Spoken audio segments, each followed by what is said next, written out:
Today, we're going to be talking about the outside of your house. What's better, a brick construction, a Hebel construction, or cladding?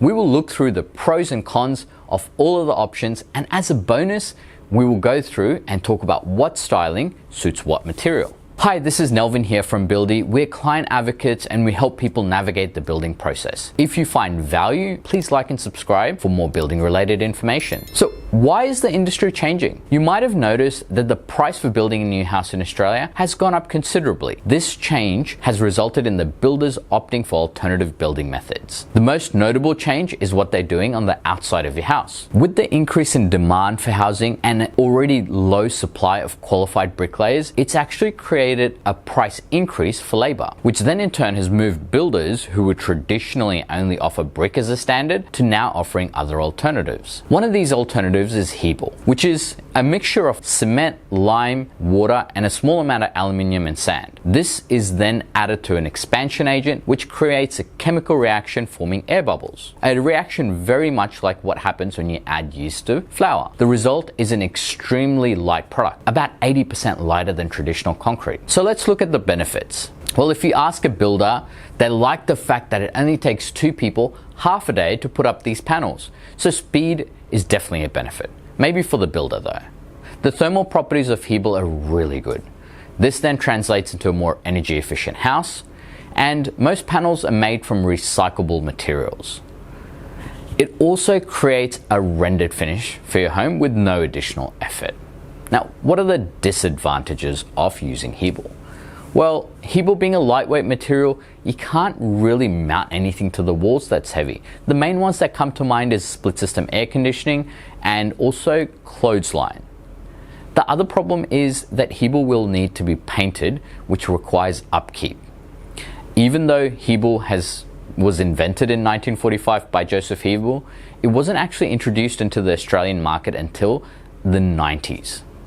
And it wasn't actually adopted until more recently. So the problem is that the product doesn't have enough runs on the board for us to know exactly what the benefits are. Now, let's talk about brick. Well, bricks have been used in the construction industry for a very long time, 8,300 BC to be precise. There has been a natural evolution with the process of making bricks over time, but fundamentally, they are exactly the same.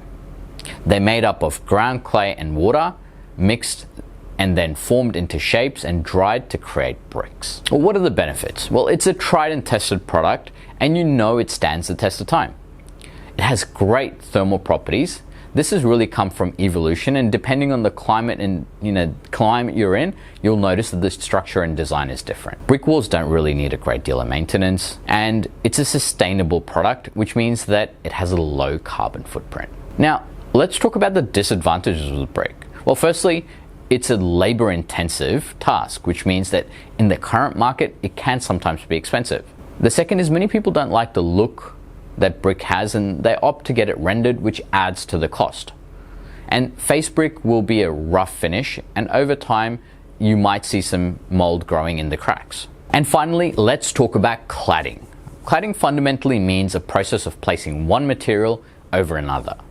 There are many cladding options in the market. James Hardie is the primary supplier of cladding material in Australia. Many of their products are made from fiber cement. Now, what are the benefits of cladding? You have many different styles to choose from. You can have a cladding that looks like brick, wood, veneer, metal. It's really endless. Many cladding options are lightweight, which means that there is less effort to get them installed, which is why it's so popular on double-story homes. They're also fire resistant for up to BAL 40. And they've been developed and designed for the Australian conditions.